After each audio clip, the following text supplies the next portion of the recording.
ভাগ্য পরিবর্তন করতে চাইলে তিনটি গোপন আমল কখনো ছাড়বেন না। এই তিনটি আমল মাস্ট বি আপনি করবেন।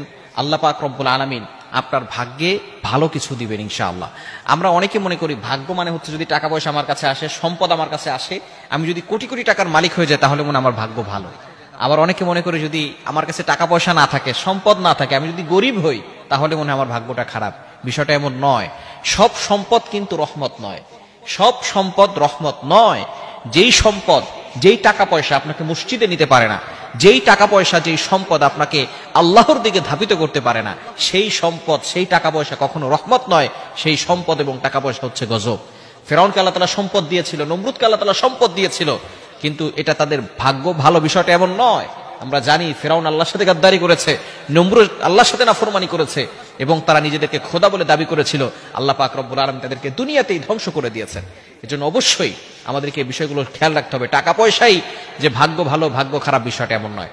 আপনার কাছে টাকা পয়সা নাই, দেখবেন অনেক মানুষের টাকা পয়সা নাই কিন্তু তার লাইফে হ্যাপি আছে, তার লাইফে খুব খুশি আছে, সুখে আছে, এটাকেই বলা হয় তার ভাগ্য ভালো। কিন্তু টাকা পয়সা আপনার অনেক আছে কিন্তু আপনার লাইফে কোনো সুখ নাই, লাইফে শুধু কষ্ট আর কষ্ট। অনেক টাকা পয়সা আছে, অনেক বিঘা জমি আছে, কিন্তু আপনার কাছে কোনো হ্যাপিনেস নাই, সুখ নাই, তাহলে আপনি ভাগ্য ভালো এটা বলতে পারবেন না। এই জন্য অবশ্যই আমরা তিনটি আমল করবো। নাম্বার ওয়ান, এক নাম্বার হচ্ছে ইমানের উপর অটল অবিচল থাকতে হবে। ইমান এনে আমরা যদি ইমানটাকে ছেড়ে দেই, বিভিন্ন ধরনের শিরকের গুনাহের কাজ করি, শিরকের গুনাহ আল্লাহ তাআলা কখনো ক্ষমা করবে না।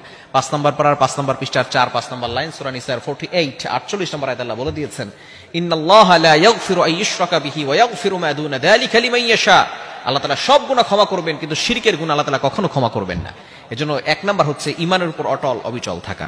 আল্লাহ তাআলা পবিত্র কোরআনুল কারীমের ভিতরে নিজেই বলে দিয়েছেন, 24 নম্বর পারা 19 নম্বর পৃষ্ঠার 3 4 নম্বর লাইন, সূরা হামিম আস-সাজদা 30 নম্বর আয়াতে, ইন্নাল্লাযীনা ক্বালু রাব্বুনাল্লাহ সুম্মা ইসতাকামু তাতানাজ্জালু আলাইহিমুল মালায়েকা আল্লা তাখাফু ওয়া লা তাহজানু ওয়া আবশিরু বিল জান্নাতি আল্লাতী কুনতুম তুআদুন।